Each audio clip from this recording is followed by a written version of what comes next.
partners, and we rapidly created the first viable SIGI transistors, setting a slew of records along the way.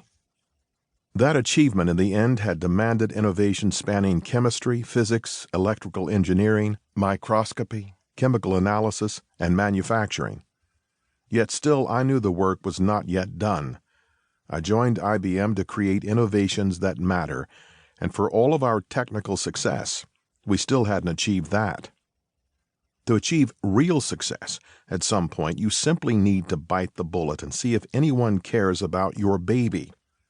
As it turned out, Wi-Fi, wireless technology, was just beginning to emerge commercially, but costs were prohibitive given the fairly exotic semiconductors it employed at that early time in its development.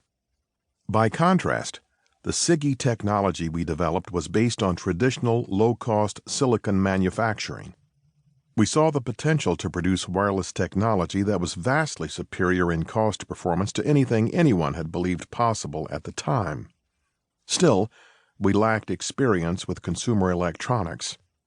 So once again we broadened our innovation ecosystem by meeting with a wide variety of potential commercial partners.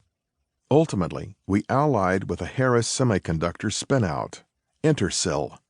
Working together, we focused on making Wi-Fi pervasive, and SIGI sales took off when it proved to be an enabling technology for low-cost Wi-Fi. Even today, 2 decades later, SIGI technology is now found in virtually every device and technology manufactured. I share this story because these experiences were highly formative for me and continue to shape how I see innovation. I graduated with a degree in physics focused on materials science. But in order for me to help take a basic discovery in my field and make it a pervasive, important technology, I had to push beyond my own horizons and collaborate with a highly diverse set of individuals and companies, all bringing their technical skills and business acumen together to achieve a common goal. That is the lesson that IBM taught me. I am forever grateful for that, and it is what I endeavor to pass on. It is also an idea that pervades the chapters that follow. I hope you enjoy them. Dr. Bernard S. Meyerson, Chief Innovation Officer, IBM. Introduction. The mother of all demos. The Encyclopedia Britannica could be reduced to the volume of a matchbox. A library of 1,000,000 volumes could be compressed into one end of a desk. Vannevar Bush, 1945.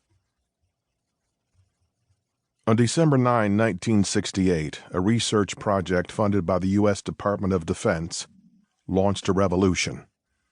The focus was not a Cold War adversary or even a resource-rich banana republic, but rather to augment human intellect, and the man driving it was not a general, but a mild-mannered engineer named Douglas Engelbart.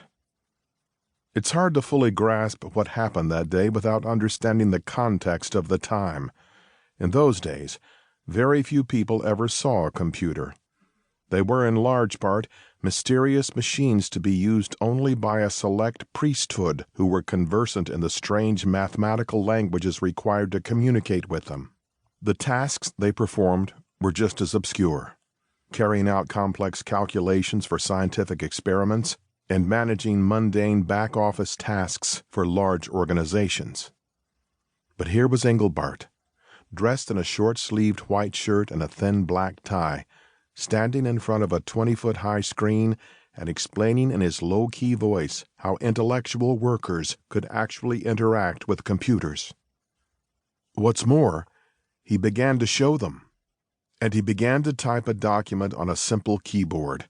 Words started to appear, which he could then edit, rearrange, and add graphics and sound to, while all the time navigating around the screen with a small device he called a mouse. Nobody had seen anything remotely like it ever before. The presentation would prove to be so consequential that it is now called the mother of all demos. 2 of those in attendance, Bob Taylor and Alan Kay, would go on to further develop Engelbart's ideas into the Alto, the first truly personal